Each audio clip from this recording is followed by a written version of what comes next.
네, 박광식 의학 전문 기자와 함께 건강 정보를 알아보겠습니다. 요즘 셰프들이 요리하는 프로그램들이 정말 많더라고요. 네, 그래서 이제 집에서 아주 야심차게 요리를 따라하다가 화상을 입는 경우가 늘고 있다고 하는데요. 예. 박광식 의학 전문 기자에게 물어볼게요. 정말 그런가요? 예, 그렇습니다. 실제로 이 쿡방이 많아지면서 요리를 직접 배우거나 시도하는 사람들이 많이 늘었는데요.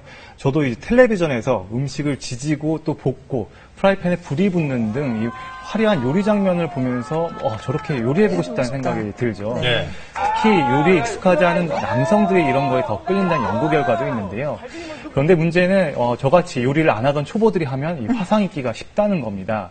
또 평소 요리하던 주부들도 처음 해보는 요리 시도할 때 화상 위험이 높아지는데요. 네. 실제로 오븐에서 빵 굽는 넓은 판을 이렇게 꺼내다가 판 가장자리에 대어서 이렇게 팔에 여러 이렇게 칼집처럼 이렇게 흉터가 생긴 경우도 있습니다. 네. 한번 직접 들어보시죠. 수평하게 오븐을 꺼내야 되는데 제가 막 일을 좀 빨리빨리 하려고 하는 그런 욕심 때문에 꺼내다가 테두리에 이렇게 살짝 데워가지고. 네. 근데 사실 주방이 뭐 칼도 있고 불도 있고 뜨거운 물도 있고 뭐 기름도 있고 하기 때문에 위험한 공간은 맞는 것 같아요. 예, 그래서 예전부터 이 주방은 아무나 들어갈 수 있는 공간은 아니었죠. 그런데 이 쿡방 열풍으로 이 초보자들이 이렇게 많이 진입하면서 주방 화상도 증가했습니다. 실제로 이 한림대 화상센터에서요, 분석을 해봤더니 주방에서 화상이 지난해 591건으로 2년 새 2배 가까이 늘었고요. 올해는 8월까지 400건이 넘었습니다. 이 원인별로 보면요, 이 기름이나 음식에 된 경우가 58%로 가장 많았고, 끓는 물, 그리고 조리기구, 뜨거운 증기승이었습니다. 예. 특히 이 기름에 데었을 때 기름기를 수건으로 빨리 제거해주지 않으면 흉터를 남기기가 쉬운데요. 기름은 물과 달리 이렇게 점성이 높아서요, 피부 표면에 달라붙어 잘 제거가 되지 않는 데다가 네. 화기가 깊게 전달돼서 피부 밑에 있는 진피층을 넘어서 손상을 일으키기가 쉽고 이렇게 흉터를 또 잘 남깁니다. 사실 뭐 물도 위험하긴 마찬가지입니다. 우리가 마시는 커피의 경우에 섭씨 65도 안팎인데요. 피부가 약한 어린아이의 경우 섭씨 65도 물에 2초만 해도 3도 화상을 입을 수가 있습니다. 그래서 특히 어린아이의 경우엔 주방에 혼자 두지 말아야 합니다. 네, 그러니까 지금 말씀하신 거 보면 기름에 데었을 때는 수건으로 기름기를 빨리 제거해 줘야 된다 이렇게 말씀하셨는데 화상을 입었을 때 응급 대처 방법을 좀 소개해 주세요. 일단 화상을 입었다 하면 일단 빨리 신속하게 대처하는 게 제일 중요합니다. 일단 뜨거운 물이 묻은 옷을 제거하고요. 즉시 흐르는 수돗물에 화상 부위를 한 20분에서 40분 정도 이렇게 식혀서 화상 범위가 이렇게 확대되는 것을 막고 통증을 줄여야 합니다. 특히 옷 위에 뜨거운 물이 엎질러졌거나 불이 붙었을 경우에 물 위에서 옷을 벗지 말고요. 찬물을 붓거나 바닥 위로 이렇게 굴러가지고 불을 끄도록 하는 게 좋습니다. 또 화상이 심해서 옷이 이렇게 살에서 떨어지지 않을 때는 억지로 떼지 말고 그대로 빨리 병원에 가는 게 좋습니다.